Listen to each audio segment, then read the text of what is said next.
Hi again, and welcome to our Business Bliss vlog.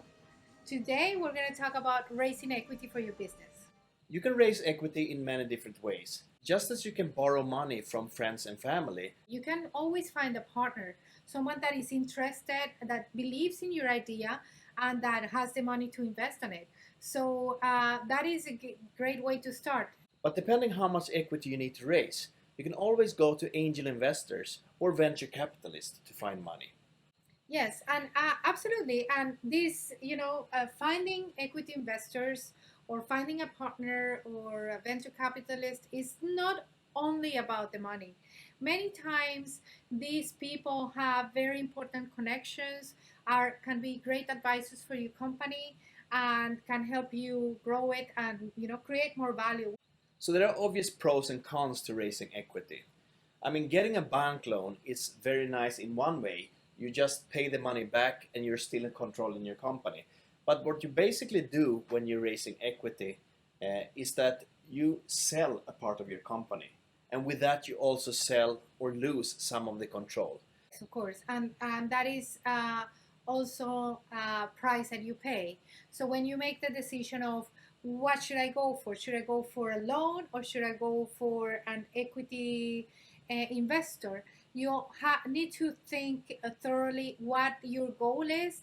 If you are ready to give away a little bit of control on your company, and at what cost, because financing sometimes can appear to be very expensive on today's terms, but maybe an equity investor in today's terms can be very cheap, but in the future it can cost you a lot, because if your company grows in value and is able to get to the value, create the value that you're looking for, your equity investor is going to take a big chunk of your company's profits.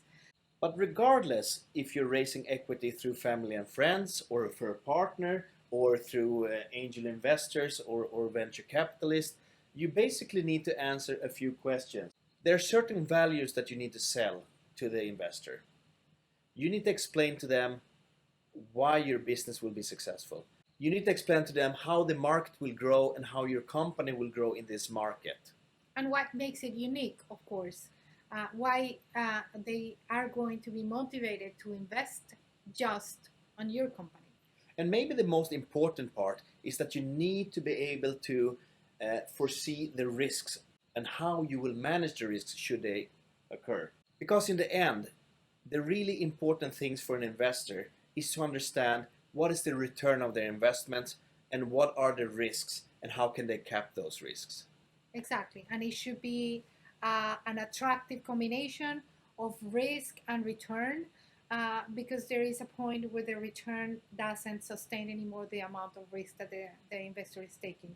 So there is always a relationship there that needs to be balanced. So if we talk about angel investment and venture capitalism, an angel investor is an accredited investor that invests their own money in your company. And sometimes you can find these angel investment forums, there are a number of them, where a lot of accredited investors come together and listen to your pitch and look at your business plan and decide to invest or not in your business. And then there are venture capitalists. And the difference is basically that the venture capitalists, they are sourcing money from either a big company or an investment company, or it could be a pension fund, and then they're invested in small companies. At the end, their goal is always the same. They just want to invest money in your company and get some value X times the investment value that they make, and that is their ultimate goal. And usually it's short to medium term. Yeah. So these are either angel investment or venture capitalists. They are seldom there for the long haul. So how do you sell your company to a potential equity investor?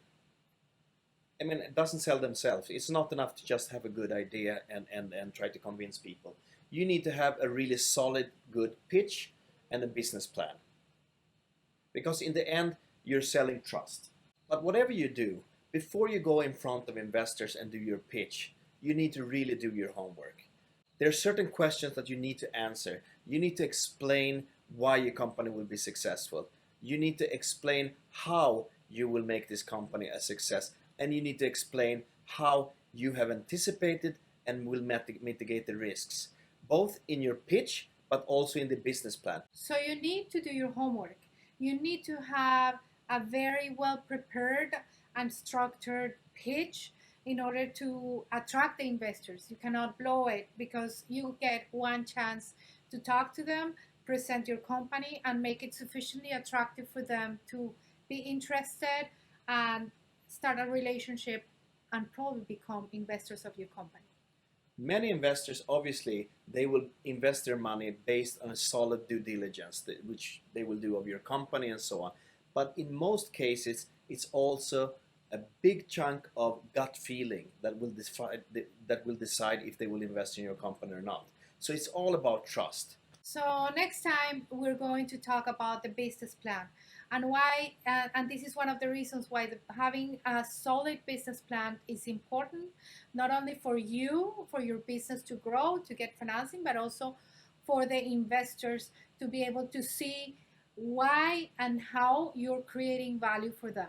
So basically the pitch deck that you're going to show to the investor, the presentations, is basically just a reflection of the business plan. It's just more concise and a little bit more easy to understand, and doesn't contain so many details. But basically it's saying the same thing. So how are you going to achieve value? What are the risks? And how can you project your growth? And you should be able to answer the questions that they have. There are going to be many questions, and they're going to question your assumptions, your the projections that you're going to make. You should be prepared to defend them in a nice way, and to be able to defend your business plan and show and prove that your assumptions are correct. Many investors have experience in the area of your business, and they want to invest but also to help you, to give advice or recommendations. Yeah, if they're investing their money in the company, they obviously want you to succeed. So be open to taking advice and to not become, the worst thing you can do is to become defensive and try to defend whatever you have decided in the business plan. So next time we're going to talk about more thoroughly about the business plan, all the details that you need to have in there, all the boxes that you need to check, and what the ideal business plan will look like. Whether you're going to show it to the bank, whether you're going to show it for the investors, or whether you're going to use it yourself as your working document in order to create a successful business. So until next time, bye-bye. Bye. Don't miss the links below for more information, as well as our free cash cycle guide with detailed cash flow strategies for your business.